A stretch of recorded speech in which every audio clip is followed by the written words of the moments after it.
আসসালামু আলাইকুম।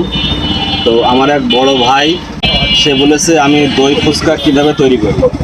তো সে ভিডিওটা দেখতে চেয়েছে এবং রেসিপিটা কীভাবে দিই, কীভাবে রেডি করি দই ফুচকা সেটা দেখতে চেয়েছে। তো আজকে আমি আপনাদেরকে দেখাবো আমি দই ফুচকা কীভাবে তৈরি করি এবং রেসিপি কী কী দিই। তো অবশ্যই আপনারা ভিডিওর সাথে থাকুন। তো চলুন দেখা যাক দই ফুচকা কীভাবে তৈরি করি। Let's go.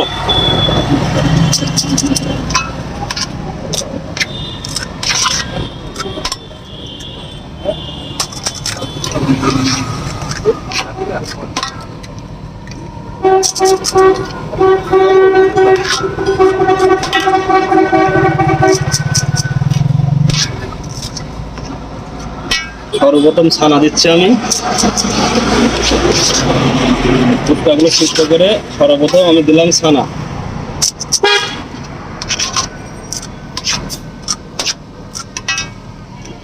তো সাধারণত আপনার এক প্লেট দই ফুচকার দাম নেয় সর্বনিম্ন 80 থেকে 100 টাকা, আপনার যেগুলো শহরে বিক্রি হয়।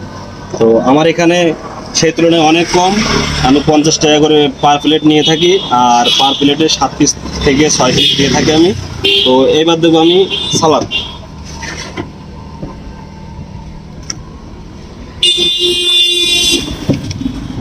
দই ফুচকার সাথে সালাদ একটি অন্যতম একটা রেসিপি, অন্যতম একটা টেস্ট। আমার এখানে শুধু দই ফুচকা না, আমার এখানে ঝাল ফুচকা পাবেন, ডিম ফুচকা পাবেন এবং পাশাপাশি দেখতে পাচ্ছেন যে হাঁড়ি আছে চটপটি, শাহি চটপটি পেয়ে যাবেন। তো আমি সালাদ দিয়ে দিছি। এবার আমার কিছু সিক্রেট মশলা আছে দেখতে পাচ্ছেন, এই মশলাগুলো দেব।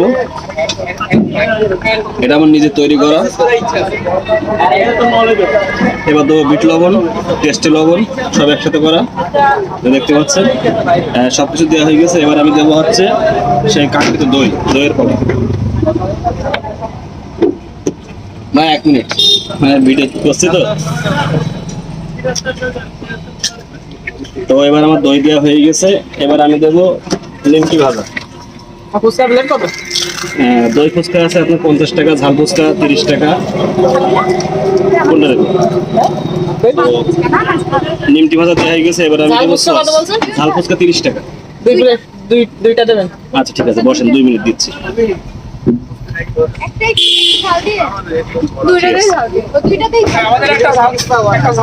ঠিক আছে, তো রেডি হয়ে গেল আমার দই ফুচকা। সকলে ভালো থাকবেন এবং আমার ভিডিওর সাথে থাকবেন। আসসালামু আলাইকুম।